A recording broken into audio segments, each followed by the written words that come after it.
Welcome to Vikings at Home. I'm your host, Gabe Henderson. We have an exciting debut show for you guys tonight.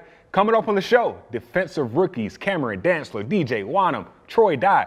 They all join the show to discuss their rookie seasons in 2020 and what they look to improve on this upcoming season in 2021. Later on in the show, the film guru and former Vikings linebacker Pete Bercich, who'll also be breaking down some of their biggest plays from the season.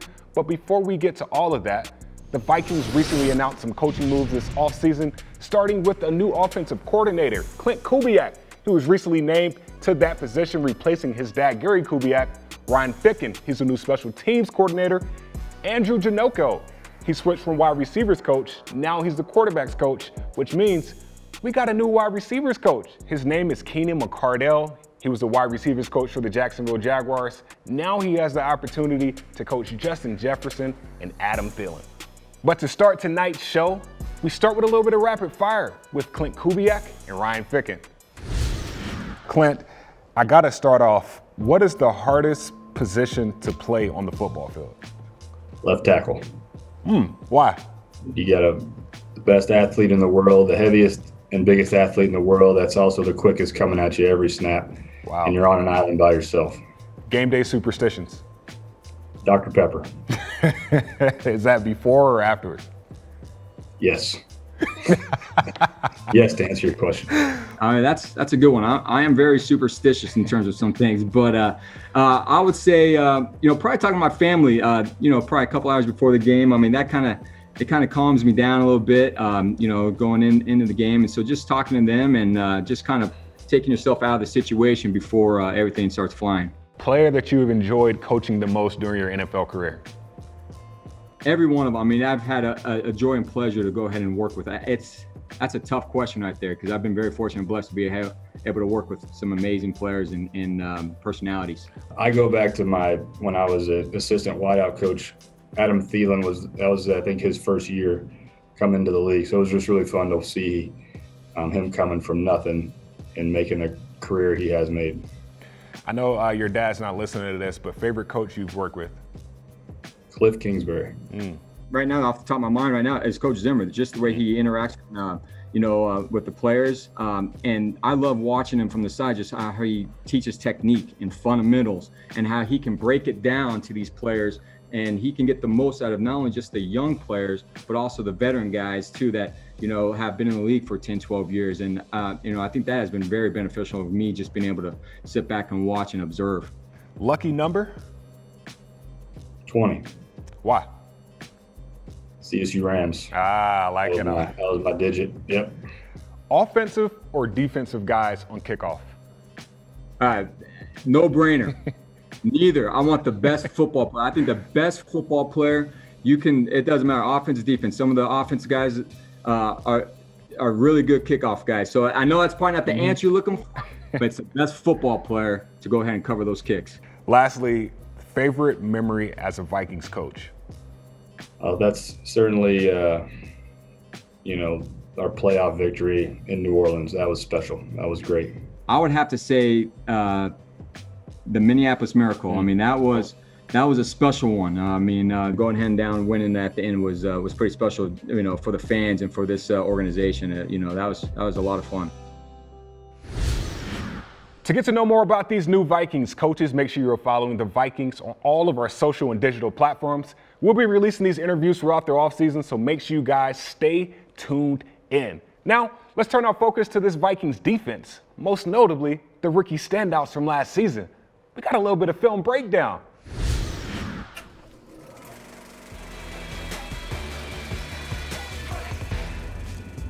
Thanks, Gabe. As with any franchise, one of your most valuable assets are your rookies, as they are your future. Now, the rookie's most valuable asset is their potential. And as Tom Malavidati, my old position coach, would say, you better start realizing some of that potential, because your potential is going to get me fired. So let's take a look at some of our rookies and how they improved so quickly this year.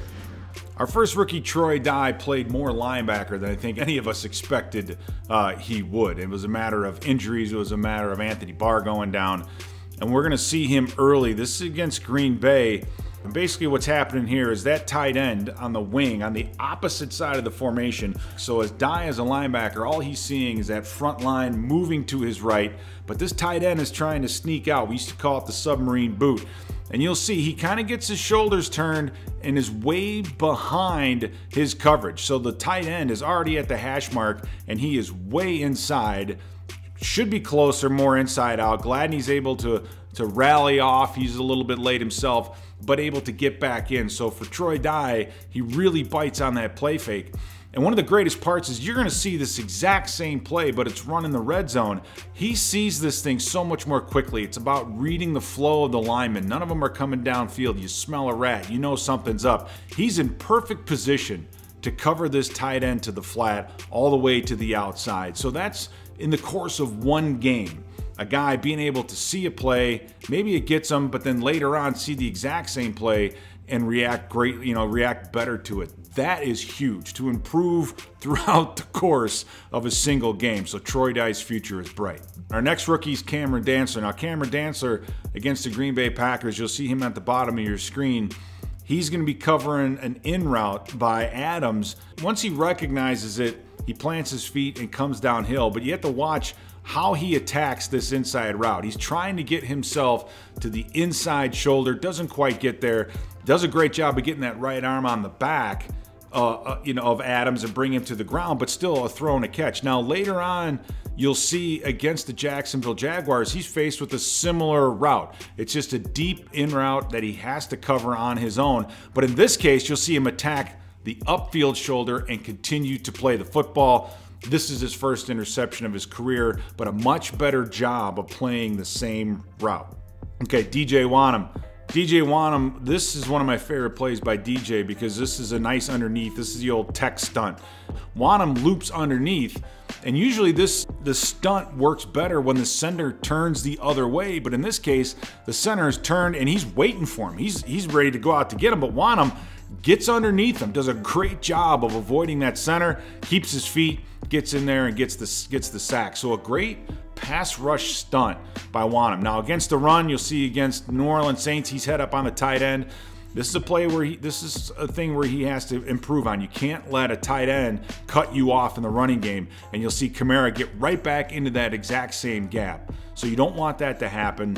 You can't lose that battle. A defensive end should always beat a tight end, but later on, they have a wing in front of him.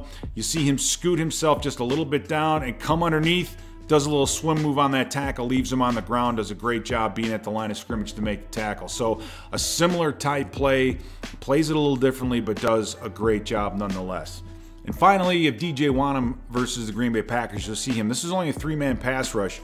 And what I love about this play in the tenacity, he gets up the field, he realizes he's too far up the field, he turns and runs and chases down Rodgers from behind. Now, a good measure of whether a rookie is going to realize his potential is how hard he works and how hard he hustles. And look at this play. He hustles his way back and just gets there in time to cause the fumble so the Vikings can recover. So that is just an amazing effort play by DJ Wanham. And I think this kid's future is very, very bright.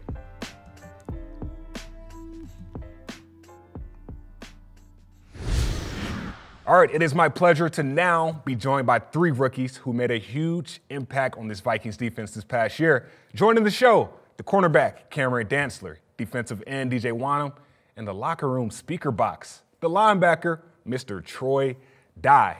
Fellas, I seemed like it was yesterday I was interviewing you guys for the immediate reactions following the 2020 draft back in April, and now here we are. You guys are getting prepared for year two. Like, that's crazy how time flies.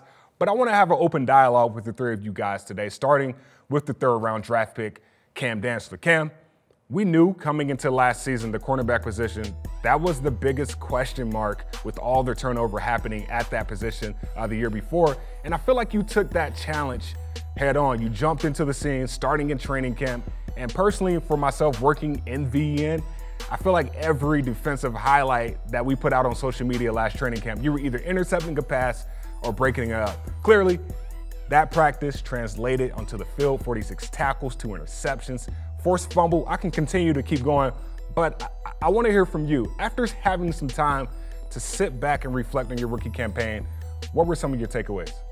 When the season first started, I feel like, I started off slow.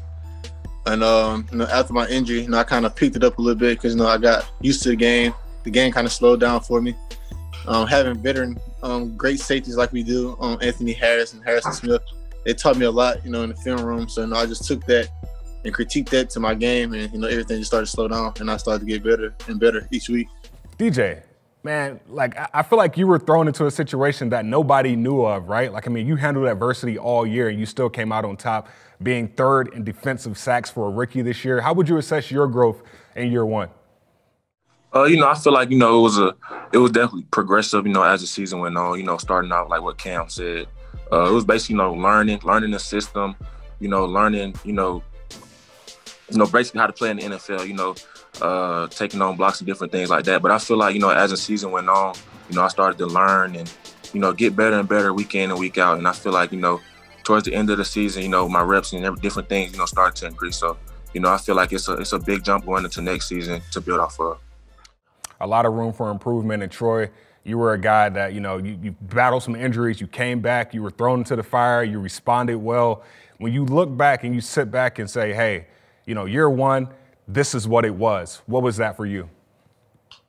It was an eye-opening experience for sure. Like DJ said, that you get thrown in there, you got to just get going and go because there's a lot of veteran guys on the team that expect you to step up and make plays. Can't really be any drop-off. Coming in playing behind like Anthony Barr, like Eric Kendricks, Eric Wilson, like those guys are really a big foundation of the defense. So to have those guys in the room with me, it's really awesome to be able to pick their brains and get to know different things of the game, like the ins and outs. But definitely an eye-opening experience, but got rips that I definitely needed that a lot of guys don't get in their rookie year. So it was definitely a lot of fun to have and a lot of ups and downs, but that's the way you got to have it sometimes and be able to bounce back. CD, you played ball this year, man. Like Cam, I feel like everyone was high on you going into training camp, coming out of training camp, and then at the end of the season, everybody's like, hey, like Cam Dantzler is that lockdown corner of the future. With that confidence, though, it probably took a play or so for you to say, like, hey, like, this is my welcome to the NFL moment. Like, this is my welcome to the NFL play. Like, was there a play for you that you said, like, hey, like, I might have to put on a little bit of pounds. Like, I know I can play, but, like, this is my welcome to the NFL moment right here. I'll say the play with Julio that he scored on me on. I was like, man, I got to start hitting the weight room. Ever since then, I was like, I told the screen coach, I said, hey, I'm going to start working out every day now. And I just feel like, after that moment, I just, got my confidence back and my swagger. And it just, moved on from there. DJ, we were talking off camera, you just got done leaving the weight room. And I know being in the trenches, that's an area of, all strength. Like you're really, your will against my will. For you in year one, like, what was that welcome to the NFL moment for you when you said, like, hey, like, I know I can play, but some of these guys are a little bit bigger than I am? I would say my welcome to the NFL moment was Carolina. I feel like everybody's seen it. I was shedding the block against the tight end, and Mike Davis, fellow high school alumni, South Carolina, he just hit me right in the chest, man, shedding the block, and I look up, it's over with. So, that was kind of my welcome to the moment. I need to get strong, play a lot lower, but I feel like that was a learning experience for me to, get better. Troy, you got two linebackers that you get to learn from every day and pick their brain. So I know the jump from year one to year two is going to be phenomenal for you. So your goal is year two. Like everybody's been saying, man, winning that Super Bowl. That's what you've been working for since you was 8 years old. So to ultimately to hold that trophy at the end of the year and just celebrate with your guys, being the number one defense in the league, and just be able to say that you contributed and we were a big part of that, and be able to hold it up at the end of the year and get fitted for that ring is really the ultimate goal. We know the biggest jump in the player's career comes from year one to year two. So I'm looking forward to seeing what you guys do in year two. Thank you guys for joining the show. Appreciate you for having us. Appreciate it. All right.